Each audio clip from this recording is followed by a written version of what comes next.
Welcome to today's STEM presentation, Makerspace, Creating Space for STEAM. My name is Jody Polk, and I've been the director at Nevada Public Library in Nevada, Missouri since 2012. We designed, funded, and have sustained our designated makerspace since the summer of 2015, starting as a seed project and have grown into a full-service learning lab program through several substantial grant awards. Today's discussion will focus on creating a designated space for STEM activities in your program. We will briefly discuss various types of makerspaces and the maker mindset. I will share tips for starting and setting up a makerspace, my recommendations for supplies and tools, and some resources for project ideas. We will touch on some key elements of sustaining your program, and finally we will share lots of free resources to help you get started with your own makerspace. So what is a makerspace? A makerspace is a collaborative workspace inside a school, library, or separate public or private facility for making, learning, exploring, and sharing that uses high-tech to no-tech tools. The largest makerspace in the U.S. today is the Jacobs Institute for Design Innovation at the UC Berkeley, California. This 24,000 square feet of space opened in August 2015 and was funded with $25 million raised primarily through philanthropy. Now this is a makerspace. And these are makerspaces too. Remember that a makerspace is a workspace, so any cart or basket full of supplies brought to a table or workspace for children to explore equals a makerspace. Public libraries were identified early in the maker movement to create physical makerspaces because they could reach a broader spectrum of users, and libraries have the ability to create spaces that meet the needs of their communities.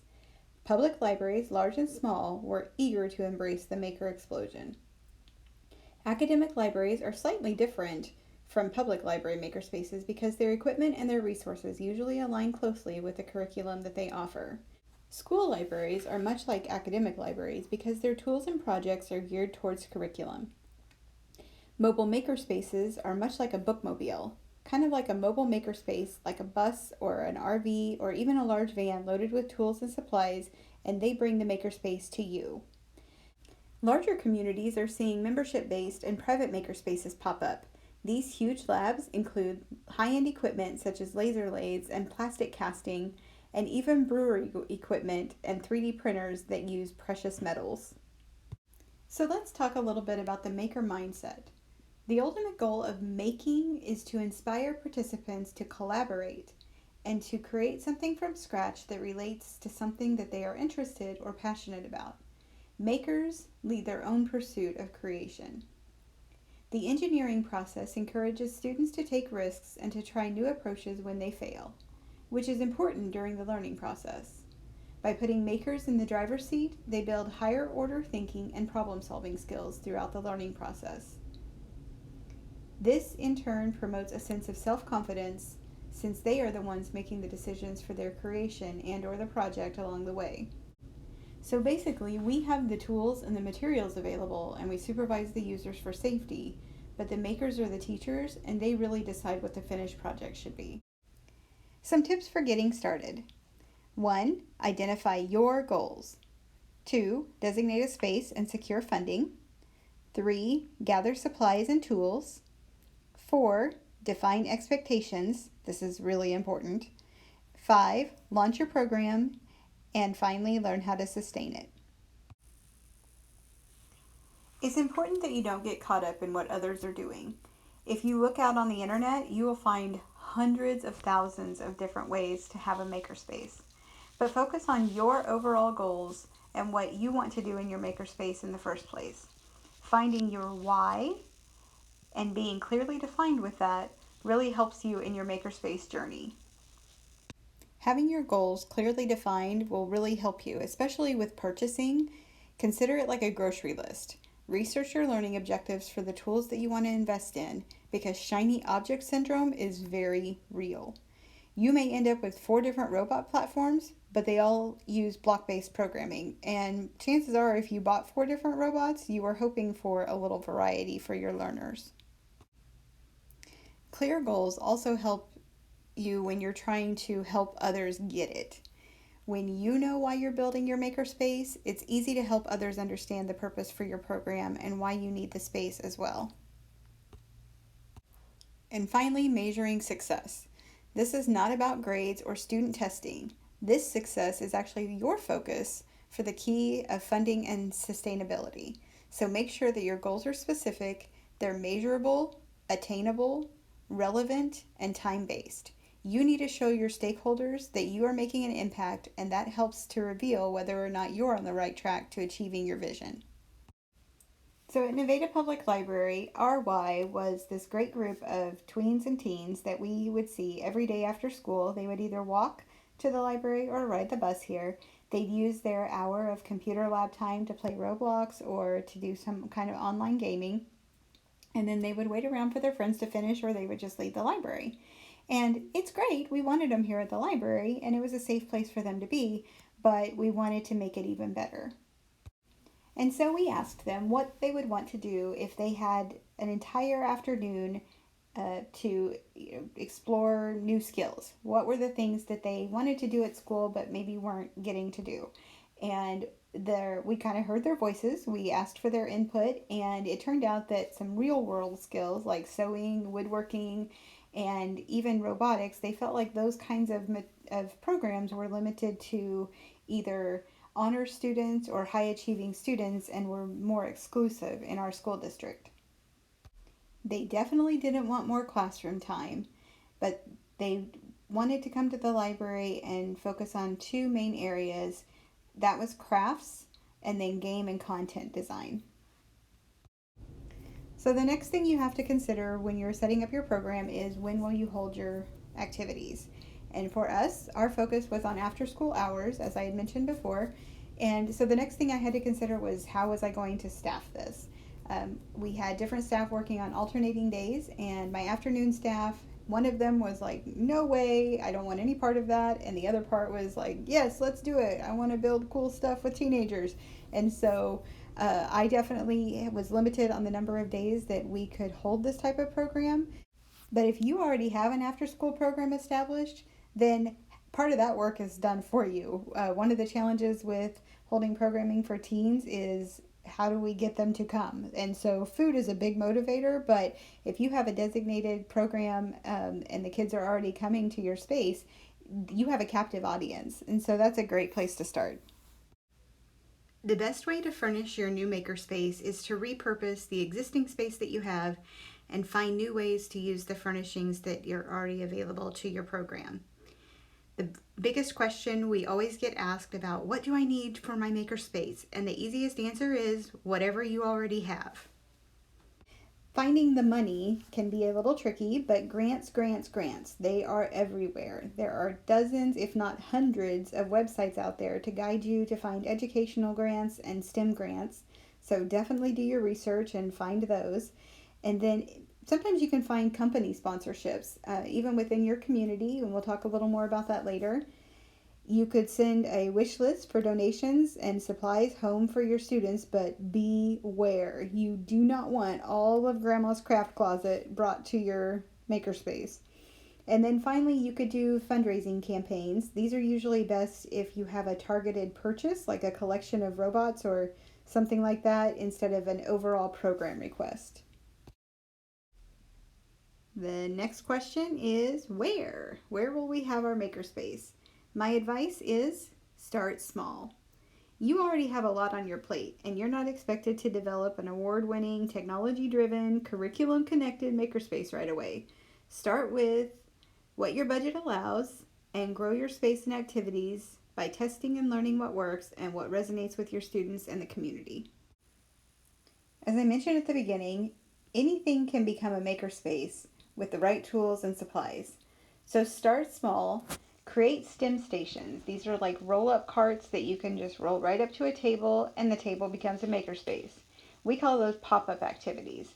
You bring a cart out to the main library area, and during busy times where we have lots of teens and tweens waiting around for a PC to open up, we have the supplies on the cart to make an origami bookmark or a quick craft. And as you can see, when we first started, it was simply a table, a sewing machine, and a cart full of supplies, and that was our wee little baby makerspace. But as we grew, and so did interest, we were able to transform a space in our library to a fully functioning makerspace lab. To do this, first, you want to make sure that your space is flexible, that the floor plan is open and adjustable and allows for collaboration, exploration, tinkering, and sharing among those who will use it. Next, your materials should be organized in a way that is accessible to all participants. This is crucial because having materials and a variety of objects available is oftentimes the greatest source of inspiration for their creations. Also, it's okay to make a mess. So having those open spaces to get messy is the best part of the creation phase because cleanup always happens after the masterpiece is finished, right? And then as you are developing your program, make sure that you have clearly defined not only goals but also expectations. So this is where the user policies, safety measures, procedures, and how to staff the program and also train your staff. You want to make sure everyone's on the same page, that you have set routines, tell the users where to put their stuff and when to clean up, that you have rules that are clear of what's expected of the makers while they're in the space, such as don't mess with other people's projects, don't interrupt the speaker during instruction time, and asking permissions before using certain tools. You also want to have procedures like how to access the materials, where projects should be stored when they're finished, and how to check in and out certain tools. And then finally, safety, what to do if something breaks or what happens if there's an injury. As a facilitator of the makerspace, it should be your long-term goal to transition from less of an instructor and more of a research assistant for the makers. You want to let the makers teach each other.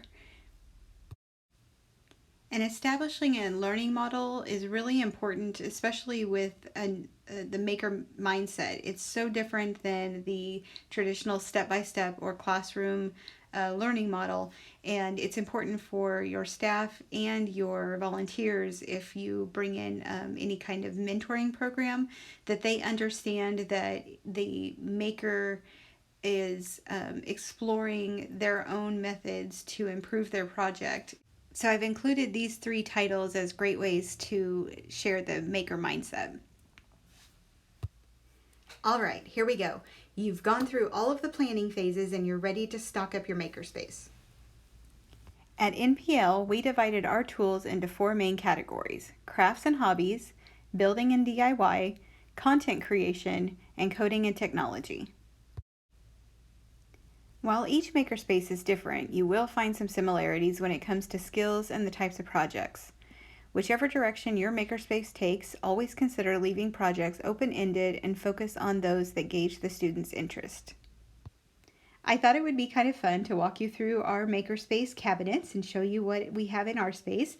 So our first cabinet is the Makers and Hobbies cabinet. We have sewing machine, iron, some quilting tools, a Cricut vinyl cutter, knitting, sewing, yarn, looms, wood burner, rubber stamping supplies, and even wood carving tools.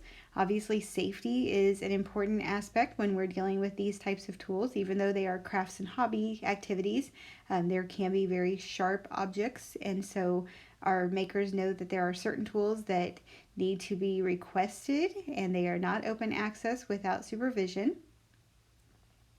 Our next section is the DIY and building, and so we include our Connects, our Legos, and that type of block building materials in this section. We also have our hand tools and our power tools. Our power tools are pretty limited. We just have a drill and a jigsaw.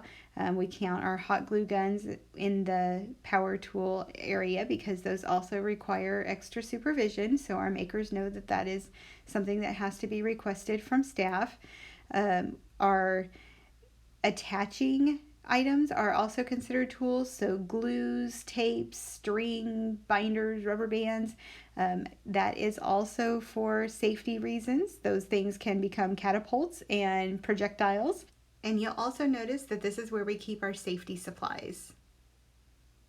Our next cabinet is our coding and content creation cabinet. This is where we have our green screen and our lamps.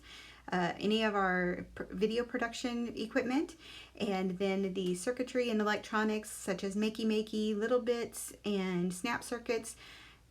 We also have some Arduino and Raspberry Pi kits available in this cabinet, and a lot of these components can be reused time and time again. I also listed on this slide the frequently used apps that we have on our iPad for content creation. Stop motion is a really popular activity in our makerspace, and so you want to make sure that you stock your supplies with little figurines and backgrounds that users can use the stop motion software on. Next up, we have our technology cabinet where our robotics live, and we had a fantastic grant opportunity from the LSTA Missouri Library Spotlight on Literacy. We decided to do digital literacy grants, and we were fortunate to receive a $6,000 grant for robotics exclusively, and so you can see some of our cute little kits there. In order to control the robots and to do other app-based maker activities, we have a collection of tablets and PCs, including 4 Android tablets, 6 Apple iPads, and 6 Acer Chromebooks. We also have kind of a powerhouse PC that is loaded up with software for content creation like movie editing and things like that. And I'd like to introduce you to our 2 3D printers. This is Prince William and Prince Harry. They were named during our open house by some of our attendees. And each one of these printers, although they seem like they would be way up there in budget, were only about $220 on Amazon. They are PLA filament bundles, and they are frequently used with Thingiverse, Cura, and Tinkercad. A simple project like a keychain or something about the size of a Lego block can easily print in under an hour, but we hope to graduate this into a small printing service instead, because the maker could research and find their CAD file, and then we can review it together for time, complexity, and cost, and then the staff can set up and run the printer, because there really is a lot of room for error, and we find that our makers get pretty frustrated because it is such a fragile process. Overall, we have found that 3D printers are fun to have and bring the wow factor, but they're not very practical. Storage. Remember that access was key. So we wanted our cabinets to be secure and lockable, but flexible enough that they could be open and available for users to access the supplies when they need it. We have clearly defined bins that allow our makers to find what they need, grab a handful of items, and then put the totes back, which makes cleanup rather easy.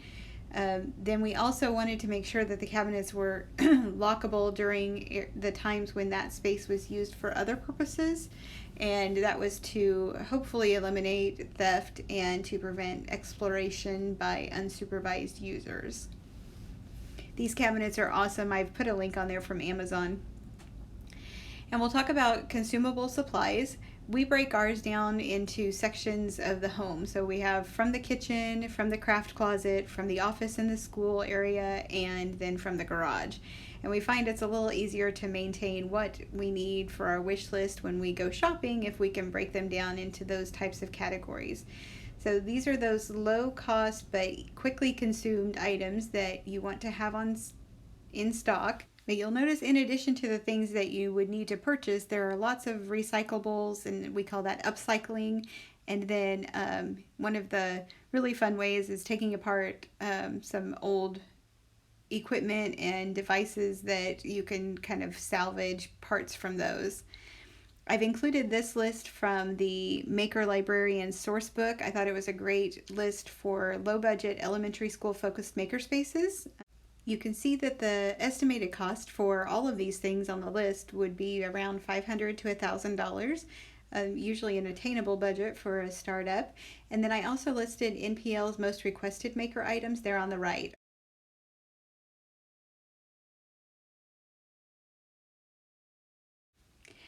As our collection grew, so did our attendees.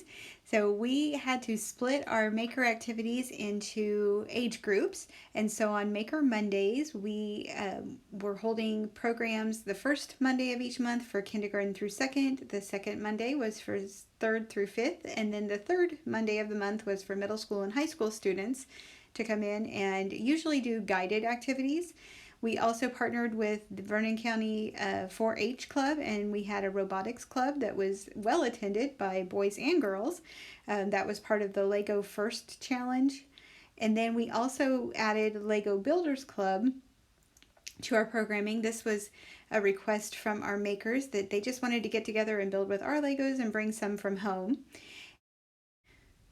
For summers, 2016 through 2019, we were part of the National Maker Camp Affiliate Program. It's a free program through Make Magazine and Google, and we hosted week-long programs divided by ages, kind of like our Maker Mondays, and we split the larger group into cabins, and that way they could collaborate in smaller groups. And this was a really fun opportunity for us to dive into more involved projects. Since most projects could only be done in an hour or so on Maker Mondays, we really got to dive in and do some big projects.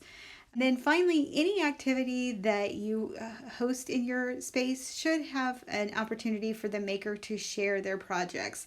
You want them to be able to showcase both themselves and their projects. And a great way to do that is to set up a Google Hangout or a Facebook page and a YouTube account that it becomes kind of like a showcase, and users can upload pictures or the video clips that they've created, such as with stop motion. And they can take pride in the projects that they have finished without taking up valuable shelf and floor space to display their items well beyond the day that they finished. This is also a fun way to share with families, and so we always say, if you make it, you take it, and that way the projects walk out the door. You want to remember that project guides should be sparks to use as a guide, not a step-by-step instruction. The guides should define the objective or the skill that you want the maker to learn, the outline of tools needed to successfully complete the project. It should have guidelines to follow along the way for safety and other purposes, and then an opportunity for the maker to collaborate or reflect on their finished project. You want to keep it fresh, but with the plethora of resources to help you get started and to keep ideas flowing, it can be easy to get overwhelmed with all the projects out there. So try to focus on the materials and the tools that you have available and only plan 1 to 2 months ahead for your consumables. I've added 3 of my favorite maker project idea books. These books are a great resource. They already have the projects planned out, the tools listed, and the guidelines for the makers to follow ready to go. Now that you've stocked your space and launched your programs, sustaining your makerspace is an important step. Don't let the steam run out of your program. Ask for volunteers, create plans, and seek out local foundations and grants that might fund your makerspace. Funding is out there if you look for it. Look for local school support. Makerspaces encourage collaboration and creativity in a student-focused setting, and the projects appeal to a variety of ages, skills, and interest. So after-school makerspaces work beautifully while schools can focus on their project-based learning. And if you align your makerspace goals with the goals of your state or your district, not only will you gain focus, but you can also gain some leverage in funding. And really involve your community. Ask store managers in their area if they can contribute to your program with donations or clearance items, and reach out to anyone who shares a passion for making, crafters, hobbyists, technologists, anything, and ask them to bring their maker experience in as a mentor maker. This volunteer program is a fantastic way to plug in your youth with other makers in the area, and oftentimes you'll see that the youth take on a natural leadership responsibility because they're willing to guide newcomers into the space and through the projects. Developing partnerships is also a fantastic way to bring in stakeholders into your program. We had a fantastic partnership with our local 4-H club and that grew into a sponsorship opportunity from 3M. They gave us a $3,000 grant to purchase the Lego EV3 kits and the We Do kits, 4 of each for our program. And then we were able to use those kits for the programming in the fall and way beyond. And an important part of sustaining your program is being prepared to evolve. With the increased precautions around COVID, we had to pause all of our in-person program. We knew that it was best practice to avoid group gatherings, but we had all of this cool stuff and we wanted to find a way to share it with our makers. So we evaluated our collection and we decided to build kits for portability, and we wanted the kits to be easy to explore independently. So some of the kits, the ones that are $99 or less, those are available to check out and circuit home for a week. Some of the more expensive or fragile kits, such as the robotics or some of the circuitry, those are for use within the library. But the great thing is that the maker doesn't have to wait for a scheduled program about that tool or component. They can just come in and check out a kit and explore it independently.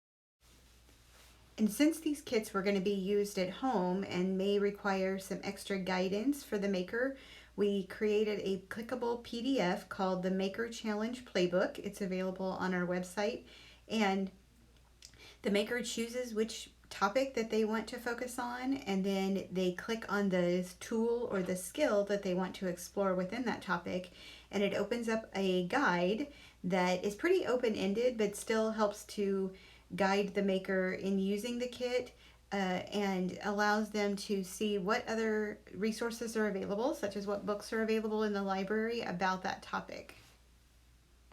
And even though we certainly didn't expect to have to pause all of our in-person programming, these kits have made it really convenient for the makers to find and use the tools that really spark their own interests.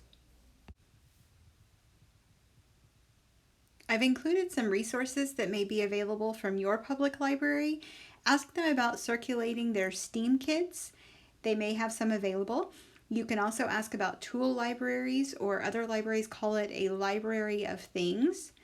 The Missouri State Library has a collection of STEM classroom kits. These are available through your local library if they are willing to participate. And I've listed the 4 types of STEM kits that are available through that program. You can also ask your library about iPads or tablets that they may have available for checkout.